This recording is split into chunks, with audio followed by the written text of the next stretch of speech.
News channel હવે જોઈએ અગત્યના સમાચાર।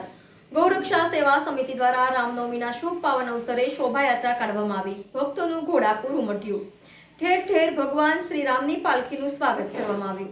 ગૌરક્ષા સેવા સમિતિ દ્વારા રામનવમીના શુભ પાવન અવસરે શોભાયાત્રા કાઢવામાં આવી। ગૌરક્ષા સેવા સમિતિ વડોદરા દ્વારા પ્રમુખ અને મ્યુનિસિપલ કાઉન્સિલર સચિન પાટડિયાની આગેવાનીમાં છેલ્લા 10 વર્ષથી ભગવાન શ્રી રામના જન્મોત્સવ નિમિત્તે શોભાયાત્રાનું આયોજન કરવામાં આવે છે।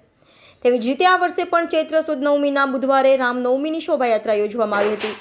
આ શોભાયાત્રા રણમુક્તેશ્વર મંદિરથી ગેંડી ગેટ દરવાજા થઈ માંડવી ન્યાય મંદિર થઈ તાડફળિયા સ્થિત રામ મંદિર ખાતે શાંતિપૂર્ણ માહોલમાં સંપન્ન થઈ હતી।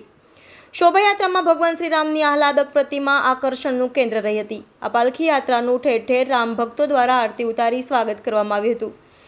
આ પ્રસંગે પૂર્વ રાજ્યમંત્રી ભાજપ વડોદરાના સંયોજક ભૂપેન્દ્ર લાખાવાલા સહિત રાજકીય આગેવાનો અને સંતો સહિતના લોકો જોડાયા હતા।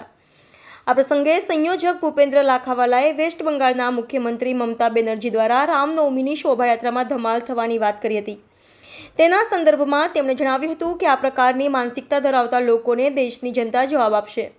અયોધ્યામાં જે 500 વર્ષો બાદ ભવ્ય રામ મંદિર બન્યું તે એક ઐતિહાસિક બાબત ગણાવી હતી। સાથે જ તેઓ વર્ષોથી ગૌરક્ષા સેવા સમિતિ દ્વારા યોજાતી શોભાયાત્રામાં જોડાવાનું સૌભાગ્ય પ્રાપ્ત થાય છે તે માટે સચિન પાટડિયા તથા ગૌરક્ષા સેવા સમિતિનો આભાર વ્યક્ત કર્યો હતો। છેલ્લા 10 વર્ષોથી રામનવમીના પાવન દિવસે ગૌરક્ષા સેવા સમિતિ દ્વારા રામનવમીની શોભાયાત્રા કાઢવામાં આવે છે। ભવ્ય આયોજન કરવામાં આવે છે। સૌ કાર્યકર્તાઓનું ખૂબ ખૂબ અભિનંદન પાઠવું છું। યાત્રામાં આજે નાના બાળકોની વેશભૂષા રાખવામાં આવી છે।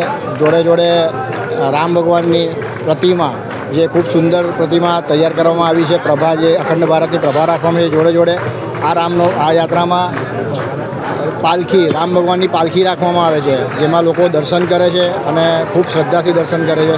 હમણાં આરતી કરી શુભારંભ થઈ રહ્યો છે। રણમુક્તેશ્વર મહાદેવથી આ યાત્રા નીકળી ગેંડી ગેટ દરવાજા થઈ માંડવીથી એમજી રોડથી લાલકોટ થઈ લાલકોટની સામે તાડફળિયામાં જે રામ ભગવાનનું મંદિર છે ત્યાં યાત્રાની પૂર્ણાહુતિ થઈ। રામનવમીનો પવિત્ર દિવસ છે।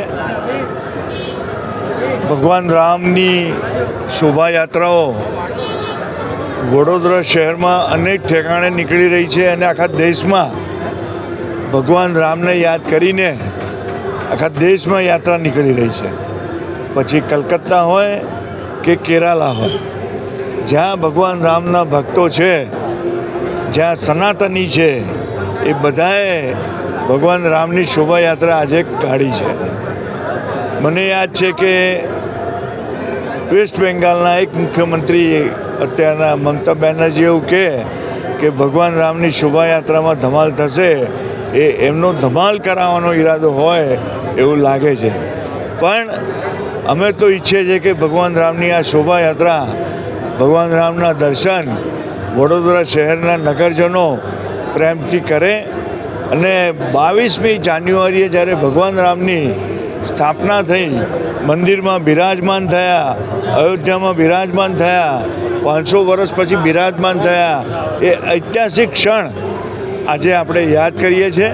અમે તો અહીંયા વર્ષોથી ગૌરક્ષા સેવા સમિતિ દ્વારા આદરણીય કોર્પોરેટર સચિનભાઈ છે, એમની ટીમ દ્વારા, મિનેશભાઈ દ્વારા છેલ્લા 8-10 વર્ષથી ભગવાન રામની શોભાયાત્રા કાઢીએ છીએ અને એક મેસેજ આપીએ છીએ કે વડોદરા શહેર રામમય છે। ભગવાન રામના જે કંઈ વિચારો છે, એમની જે કંઈ ભક્તિ છે, એને અનુસરીને આપણું શહેર આગળ વધે એવી પ્રાર્થના કરીએ છીએ। એટલે આજે હમણાં જ આરતી થઈ છે અને થોડાક જ સમયમાં, થોડીક જ મિનિટોમાં ભગવાન રામની પાલખી સાથે અમે પ્રસ્થાન કરીશું। લાલકોટ સામે રામજી મંદિર છે, ત્યાં રામજી મંદિરે પૂર્ણાહુતિ થશે અને આખું વડોદરા શહેર જે રીતે આખા શહેરમાં બધે જ રામ મંદિરના આ પ્રોગ્રામો થઈ રહ્યા છે, ભગવાન રામની શોભાયાત્રાઓ નીકળી રહી છે, એ દરેક જગ્યાએ સમૂહ સૂત્રો બધું જ પાર પડશે એવી અમારી અંતરની ઈચ્છા છે। જય શ્રી રામ, જય શ્રી રામ, जय Shri Ram. Placements placements placements, आपको भी प्लेसमेंट्स चाहिए? चलिए दिलाता हूं।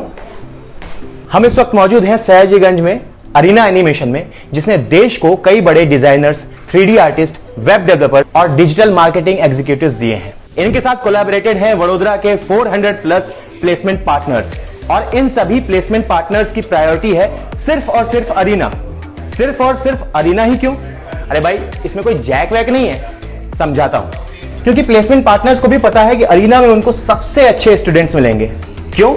क्योंकि यहां पर personality development, communication skills, resume writing और इसके साथ साथ मॉक टेस्ट भी कराए जाते हैं ताकि जो रिक्रूटर है उसको डिजायर्ड कैंडिडेट और प्रिपेयर्ड कैंडिडेट पहले से ही मिल जाए। अरीना ने देश के कई शहरों में बड़ी स्ट्रेंथ में प्लेसमेंट्स भी कराए हैं। Cities like Mumbai, Delhi, Calcutta, Bangalore, Hyderabad. Placements के मामले में इन सिटीज में इनका दबदबा है। देश के बड़े बड़े स्टूडियोज, गेमिंग प्लेटफॉर्म्स और कंपनीज के साथ इनका कोलैबोरेशन है और ये जर्नी 1-2 साल की नहीं, पूरे 27 साल की है। 27 साल का अरीना का भरोसा। तो देर किस बात की और टेंशन में क्यों जीना है? अरे आपके अपने शहर वडोदरा में एरीना है।